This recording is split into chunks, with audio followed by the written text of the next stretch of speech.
집사님한테 배웠어요. 하나님 사랑합니다. 사랑하는 성도 여러분 사랑합니다. 네, 오늘 함께 예배 드려서 너무나 감사하고 오늘 오후 말씀은요. 히브리서 1장의 말씀입니다. 오후에는 말씀 듣는 거 부담 갖지 마시고요. 짧게 요점만 말씀드리니까 부담 갖지 않으시기 바랍니다.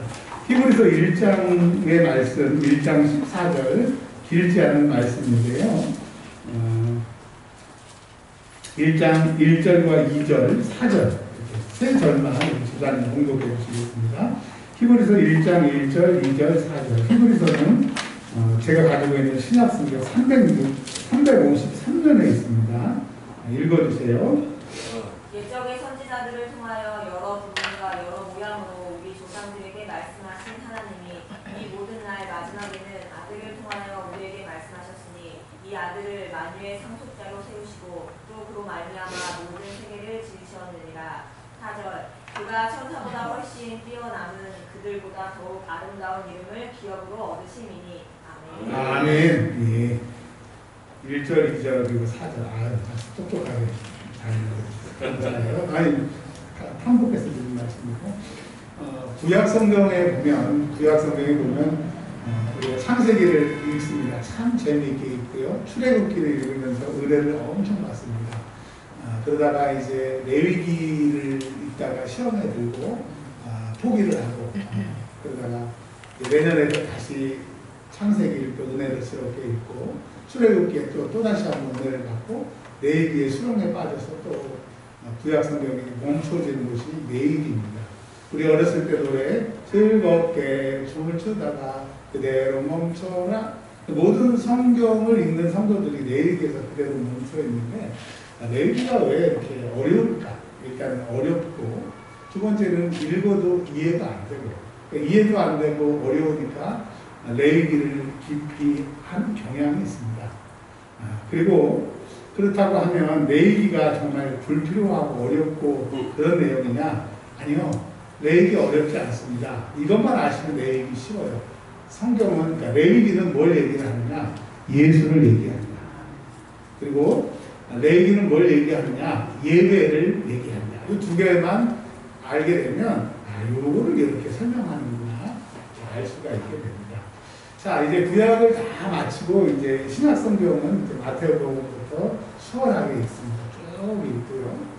근데 빌레몬은 한 장이니까 아싸 즐겁게 읽다가 히브리서에 도착을 하게 되면 일단 이름부터가 좀 부담스럽습니다. 다른 거는 인명이거나 진명인데 아니면 교회에 보내는 편지인데 히브리서. 예. 생각이 잠깐 멈춰지게 되고요. 이제 내용을 쭉 읽다 보면 신약의 레위기를 만났구나. 그래서 읽다가 포기하거나 한번 악으로 깡으로 읽고 그러나 읽은 다음에 무슨 내용인지 모르고 히브리서 읽어보셨어요? 아니요.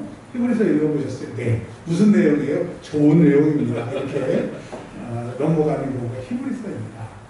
근데 그러면 히브리서가 무엇을 얘기하는지 굳이 여기에 왜 히브리서를 내줘야 되냐면 여러분 마태, 마가, 누가, 요한복음은 예수님의 생애를 기록한 말씀인데요.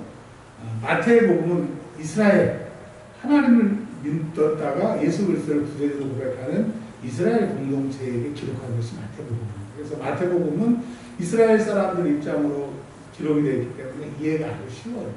그런데 로마에 살던 사람이나 그리스에 살던 사람들, 이방의 사람들은 마태복음을 읽으면 참 불편합니다. 근데 누가복음을 또 로마 사람이나 그리스 사람들, 이방 사람이 읽으면 너무 은혜스러워요. 기도, 성령 이런 게 나와. 근데 또 이스라엘 사람들이 누가복음을 읽으면 많이 불편해요. 자기들이 가지고 있는 복을 자꾸 이방에 뺏긴 것 같고 나눠준 것 같은 그런 생각이 들게 됩니다.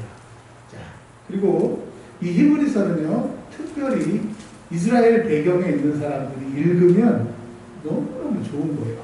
아는 얘기가 나오는 겁니다. 그래서 이 히브리서 같은 경우는 이방 이스라엘 사람이 아닌 사람들이 읽기에 이게 뭔 소리야? 뭔 얘기야? 이럴 수가 있는데요. 간단합니다. 예수 얘기예요. 레위기가 제사와 하나님 앞에 예배드리는 얘기라고 하면 신약의 레위기라고 하는 히브리서는 예수 얘기. 예수가 누구냐? 즉 기독론이라고 해서 예수님이 누군가에 대해서 말하는 것이 기독론입니다. 그래서 신약교회, 특별히 예수님을 오래 믿은 이스라엘 사람들에게 예수가 이런 분이라고 하는 설명이 히브리서예요. 우리도 예수를 막 믿은 게 아니라 오래 믿었잖아요. 이삭집사님 나이 많고 믿었잖아요. 엄청 믿었잖아요. 그러니까 이렇게 오래 예수 믿은 사람들을 위해서 예수가 누구냐라고 하는 것을 설명하고 있습니다. 자, 죄송해요. 한 사람 한 사람씩 여쭤봐야 되겠지만 오른쪽 분에게만 좀 여쭤볼게요. 왠지 남자분들이 계셔서 부담스러워서 그렇습니다. 예수 권사님, 예수님이 누구예요? 한마디 너무 많죠. 근데 한마디로 그냥 얘기하고 싶어요. 예수님 누구세요?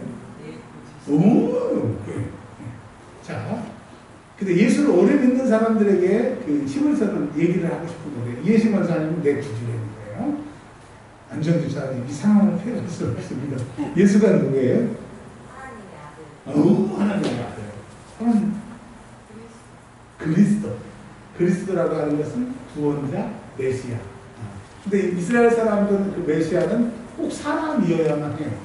근데 예수님이 하나님의 아들이니까 구원자는 사람인데 왜 하나님의 아들이지? 그래서 처음에 예수님을 잘 못 믿었다고 하는 거 말씀드렸고요. 자, 백경 권사님, 예수가 누구예요, 권사님? 잘 모르겠어요. 왜냐면 여러 가지 고백 중에 뭘 대답해야 될지 모르겠다고 했죠. 왕사모님, 예수 뒷담화에 믿으셨는데 예수가 뭐예요? 사모님한테. 예수가 누구예요? 나의 아버지. 나의 아버지. 아멘. 정말 모르겠어요. 자, 네, 이제 우리는 알지만 하나님을 오래 믿은 사람들이 예수를 믿다 보니까 예수님하고 하나님하고 헷갈려. 어떻게 목소리의 아들이 하나님이지? 하나님의 아들이지? 저분이 하나님이야? 자꾸 헷갈리는 거예요.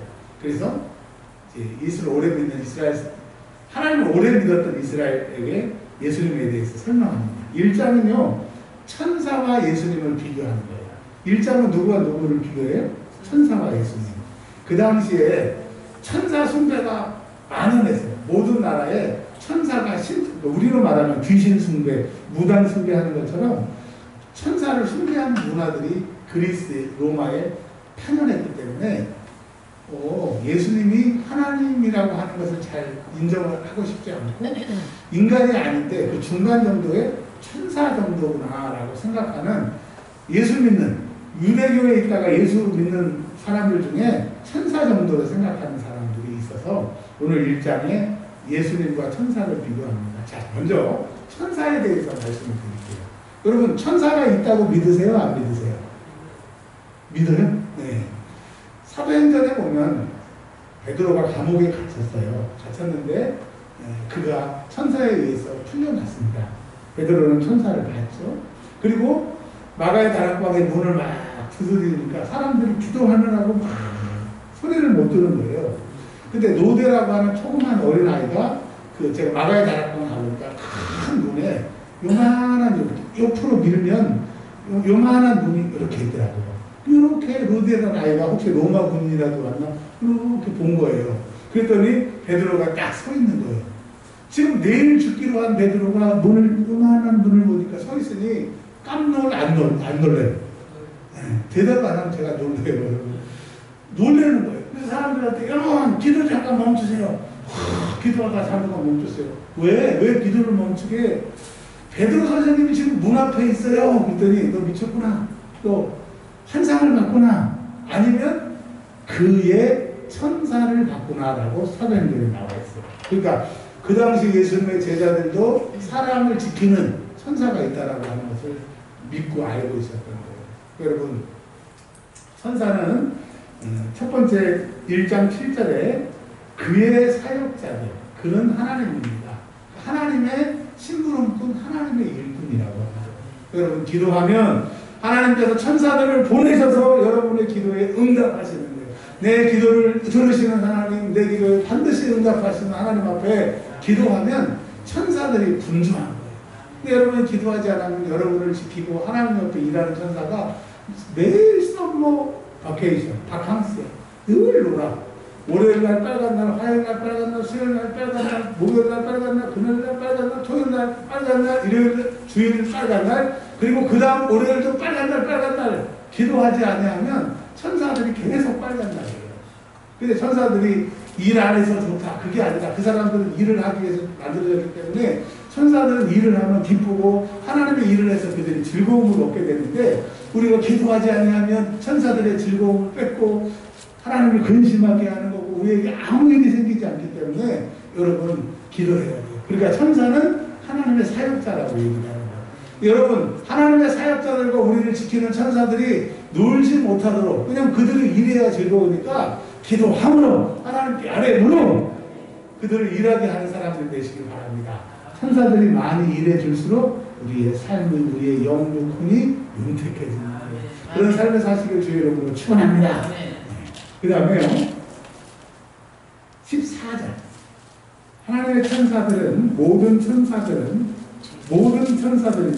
모든 천사들은 섬기는 영으로 누구를 섬겨요? 구원받을 상속자들을 위하여 섬기라고 부르셨습니다. 그러니까 우리를 돕고 지키고 도와주라고 하나님이 우리에게 붙여서 우리를 도와주는 것이 하나님의 일하는 거고 하나님을 섬기는 거다 이거예요. 여러분 여러분의 주변에 하나님의 보내신 천사가 있고 천사를 믿으라는 게 아니고 천사한테 기도하라는 것이 아니고 하나님이 우리를 지키는 영들을 우리를 보호하는 영들을 보내셨기 때문에 여러분은 혼자가 아니에요. 기도하면 그 천사들 여러분을 도울 것이고 기도하면 하늘의 능력이 여러분의 자, 절반 끝났네요. 자, 천사는 뭐라고요? 하나님을 섬기는 영이고 여러분을 돕는 영이고 그래서 이 영들을 일하기 위해서는 기도해야 된다. 자, 근데 예수님은 이 천사 정도로 이해했던 예수님 유대교를 오래 믿고 예수님을 막 믿기 시작한 이스라엘 사람들에게 NO! 예수님은 천사 정도가 아니야 이 사람아. 예수님은 이제 절반 남은 거 얘기합니다. 예수님은 옛날에는 하나님이 선지자들을 통해서 꿈을 통해서 말씀하셨는데 앞으로는 아들을 통하여 우리에게 말씀하셨습니다. 1장이죠. 이제 예수를 통해서 또 예수님이 가시면서 성령님에게 이 사역을 부탁하셨기 때문에 성령을 통해서 일하신다. 그러니까 여러분 예수님께 물어보고 성령님께 물어보면 가르쳐 주신다고 하는 거예요. 앞으로 하나님의 뜻은 가르쳐 주신 요한계시록 1장에 예수께서 속히 될 일을 그의 종 요한에게 보내사 계시를 보여주셨다고 하는 것처럼 이 말씀의 근거가 히브리서에서 온 겁니다. 여러분 암일이 궁금하세요? 물어보세요. 누구한테? 예수께 암일에 대해서 예수님께 부탁하시라고 하는 거예요. 그래서 예수님은 신부름꾼 정도가 아니라 미래를 계획하시고 미래를 주관하시는 분이라고 하는 것을 말씀하고 계세요. 그리고 1장 3절에 예수님은 어떤 분이냐? 천사 정도가 아니라 하나님의 영광의 광채시요 그의 본체의 형상이다. 우리 왕 사모님이 얘기하신 것처럼 예수는 내 아버지라고 내 하나님이라고 그 말인 거예요. 여러분 예수님이 하나님이에요. 하나님의 아들이시지만 그분이 하나님이신 거예요. 그러니까 예수님이 이 세상을 창조하셨고 통치하시기 때문에 예수만 있으면 됩니다. 주의 이름을 부르는 자는 구원을 얻게 되는 겁니다. 어려움이 있을 때 구원 받으시고 예수의 이름을 불러서 구원 받으시길 바랍니다. 설교 중에 한 가지만 부탁드릴게요. 오늘 제가 2차 심사로 갈 건지 안 갈 건지 예배 후에 교수님하고 통화만 남아있습니다.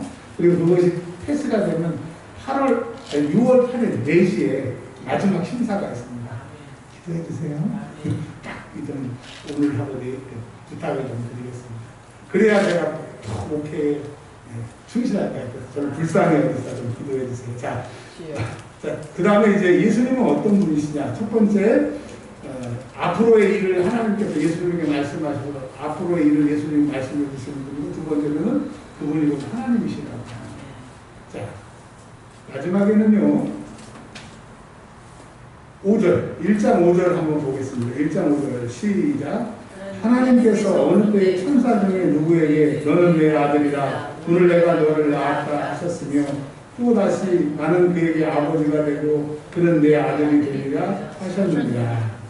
아멘. 자, 이 말이 무슨 말이냐면요. 하나님은 누구를 잘 사랑하시느냐? 예수님. 근데 하나님은 또 하나님의 아들 예수님을 제일 사랑하지만 그 아들을 죽여서 우리를 사랑하셨습니다. 그러니까 그 말은 뭐예요? 예수님보다도 우리를 더 사랑하십니다. 근데 그것까지는 알겠어요. 아들 죽여서 우리를 살리실 정도로 하나님 우리를 사랑하셨다. 근데 우리는요, 10배를 받으면서 한 번 사랑해요 얘기하기가 어렵다고 하는 어느 교회 모고 남자주사님 얘기처럼 수많은 사랑을 받았으면서 불구하고 사랑한다, 고맙다고 얘기를 안 하는 거예요. 근데 하나님 뭐라고 그러시냐? 난 너를 사랑한다.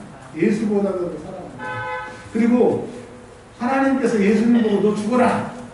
왜요? 내가 이 백성들을 구원해야 되겠다.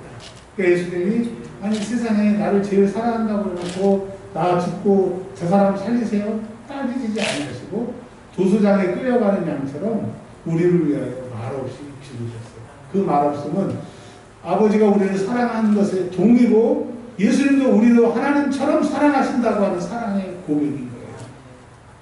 그럼 부모가 뭐 몰라서 바보여서 자녀들이 얘기했을 때 가만히 있는 게 아니라 그저 자녀를 사랑하기 때문에 성장하는 과정에 있고 또 그 부분을 네가 더 많이 알고 있기 때문에 침묵하는 거예요. 여러분 아는 사람이 더 반대 논리를 가지고 있는 사람이 침묵하기가 쉽지 않아요.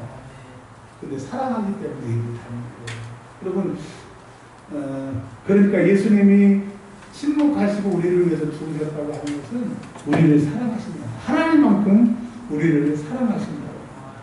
그래서 예수님은 천사와 비교할 수 없이 우리를 사랑하십니다. 하나님만큼 우리를 사랑하십니다. 라고 하는 고백입니다. 끝났어요. 정리. 그 당시 예수님과 천사를 동등하게 본 예수 믿는 초신자들에게 뭐라고 얘기해요? 그러니까 유대교를 오래 믿고 예수를 막 믿는 초신자들에게 뭐라고 해요? 천사와 예수님을 천사와 예수님을 비교할 수 없다. 천사는 하나님을 돕고 너희를 돕는 도움에 불과하다. 그러나 예수님은 하나님이시고 하나님의 아들이시고 앞으로 세상의 모든 일을 그를 통해서 말씀하시고 그 예수님은 너희를 사랑해서 십자가에 죽으신 이보다 더 좋으신 예수님이 천사와 비교할 수 있냐 없냐? 비교할 수 있어요 없어요? 없죠. 예수님은 우리를 사랑하시고 우리를 위해서 죽으시고 그분이 우리의 미래에 대해서 말씀하시고 그분이 하나님이시다. 이분을 잘 믿어라. 이게 히브리서 1장의 내용입니다. 아멘.